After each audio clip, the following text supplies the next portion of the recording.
You guys, I'm turning 40 on August 26th. I cannot believe it. I mean, I remember my dad's 40th birthday. Oh my gosh. But what I've decided to do is I want to share some of my top tips in different areas of life, like fitness, nutrition, entrepreneurship, marriage, etc., with you leading up, counting down to my birthday. So I'm going to kick it off with fitness. Just a little bit of background in case you don't know too much about me. I am not an expert. I am not a trainer. I am literally a regular girl that wanted to get results in my workouts. I used to go to the gym all the time. I was the machine girl. I remember there'd always be like one girl that always did the stair climber, a guy that was always on the treadmill, and there were a group of people that only did the free weights. I was the girl on the machines. I would go around all the machines, then I would go around again, and I would end it always with the ab roller. Do you guys remember the ab roller? It's like that stationary, he'd lay on the ground and just do this over and over. I'd do it like 15 minutes a day because I wanted abs, and I figured that was how you got them. I also was the girl, there's like the cute girl that normally looks really pretty in her workouts or at the gym. I'm not sure how much she was working out, but she normally was carrying a Red Bull, had really nice earbuds. That was not me. I had, I guess they were called track pants, or the kind of pants where not only was I going to every machine, you knew every machine I was going to because I would swoosh every time I walked. And I'm wearing like an oversized t-shirt that could second as pajamas. That was me. And I had a Walkman. Yes, with the cassette tape. But anyways, I'm glad I found Beachbody. Now, of course, for the last decade, I have been doing at-home workouts I can take with me when I'm traveling and I'm at a gym, but in 30 minutes or less a day. I finally got those abs and I never looked back because it was so effective. But these tips are ways I have gotten results in my workouts that hopefully you can apply to your life too. And I wanted to try to think of some that were out of the ordinary because it's very easy to find fitness tips or things like that, all over the place. So these are kind of my Jessica commandments that I follow in my own workouts that help maximize my results.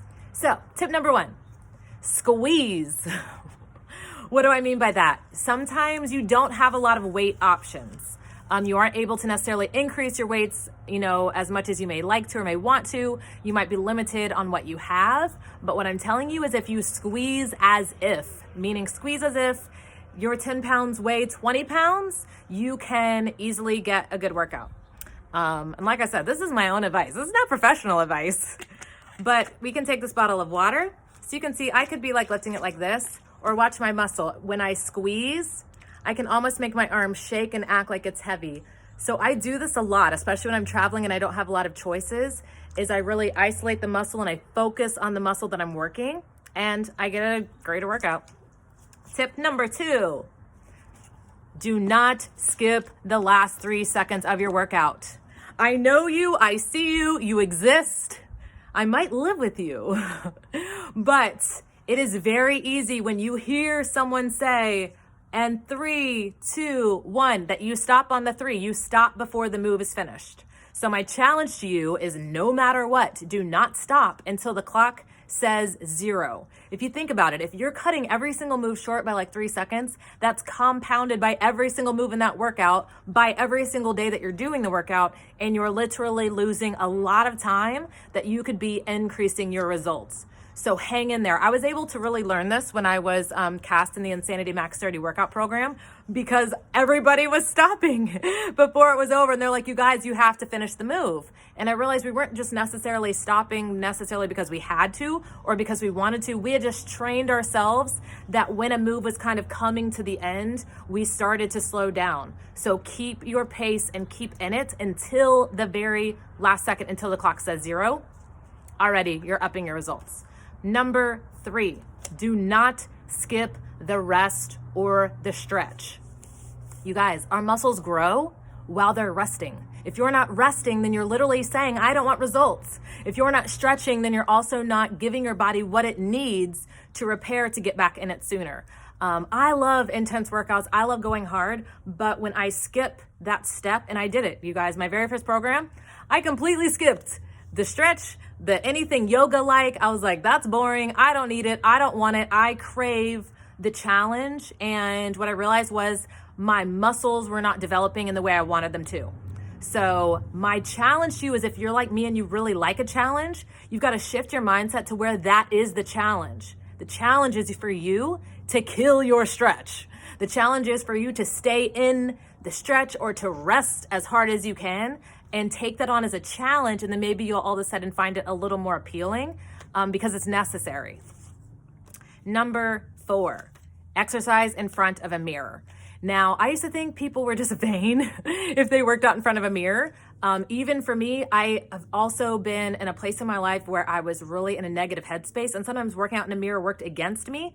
This is also why, for example, I never liked working out in a sports bra, because instead of focusing on my workout, I'm focusing on my flaws. But my challenge to you is to work out in front of a mirror so you can see your form. Because a lot of times you think you look one way, and you could either work out in front of a mirror, or you could video yourself and watch it back, and you'll see how you might not be doing what you think you're doing. So for years, I worked out in front of a mirror to make sure that I am doing the moves properly, because I also have extremely bad knees from years of waiting tables. So I have to have perfect form or I really risk injury. But in turn, it helps me get a better workout too, because I'm doing things properly and I'm not risking an injury. All right, number 5, think in angles. So like I told you guys, I've had knee trouble in the past. I pretty much cannot run just because I shot my knees out from, like I said, waiting tables and running for many years. So I always think in angles. I always want my my knee bent at a 90-degree angle. So anytime I'm doing any kind of lunge or a squat, I'm thinking to make sure I have that 90-degree angle. I wish I could show you now, but just think in angles, because that's gonna help you not make your knees go over your toes. You're not gonna overextend and that kind of stuff. I just think in angles. Number 6, you guys, this is one of my biggest secret weapons to my results.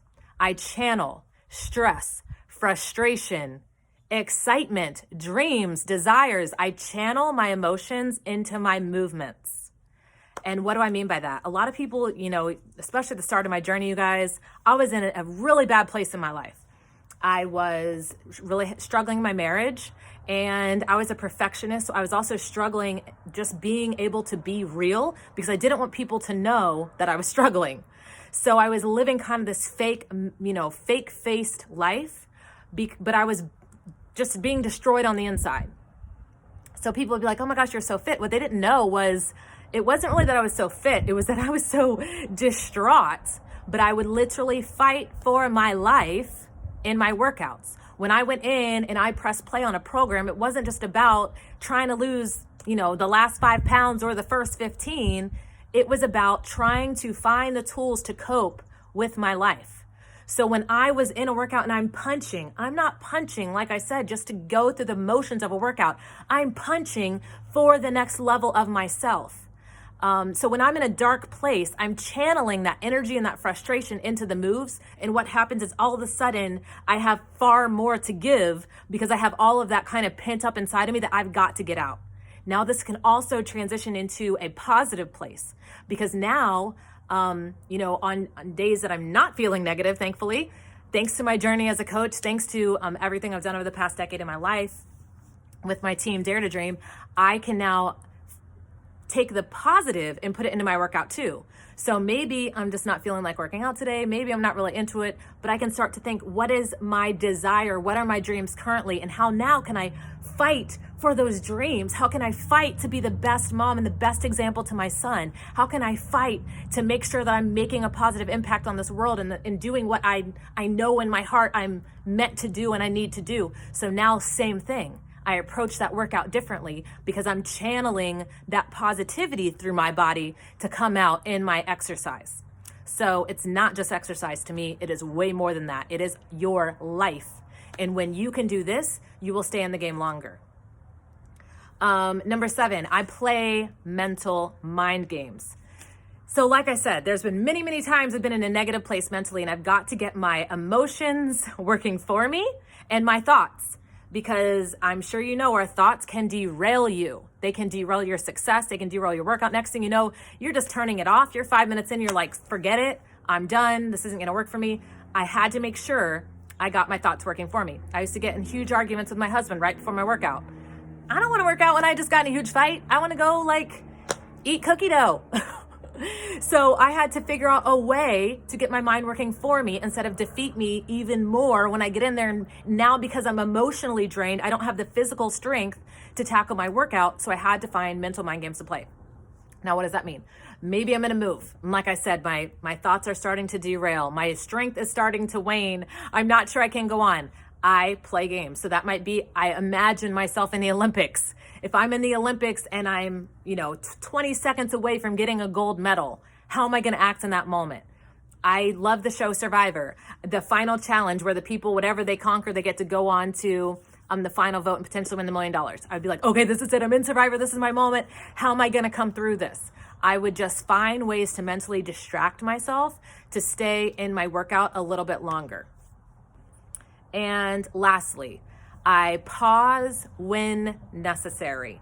So you might be starting your workout journey. You might be, or maybe even you did another program and now you're on another one and it's using different muscle groups. Maybe you aren't used to doing cardio and you're adjusting.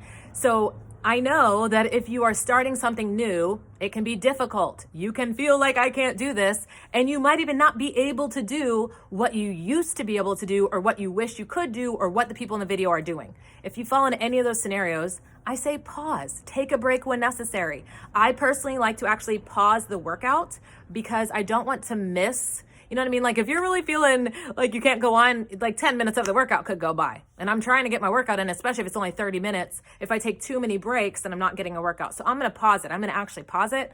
I'm going to pull myself together. I'm going to get back in it. There's no shame in that, you guys.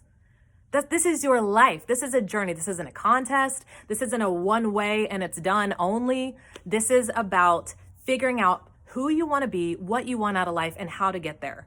And lastly, number 9, motivation is a myth. I always get asked, how are you so motivated? And I will say, I am not necessarily motivated every single day, but what I am is disciplined. And the good news is disciplined is not something you're born with.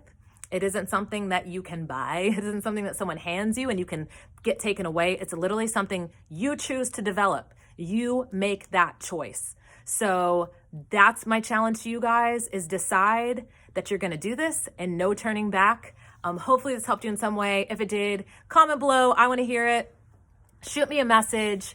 You can shoot me a DM on Instagram, a message on Facebook, or you can email me, jessicabowser-nelsonfitness@gmail.com. If you want to start your journey, it's what I do. I help people get results that will change every area of their life. And stay tuned. As I count down to 40, I'll have more tips coming your way. See you later.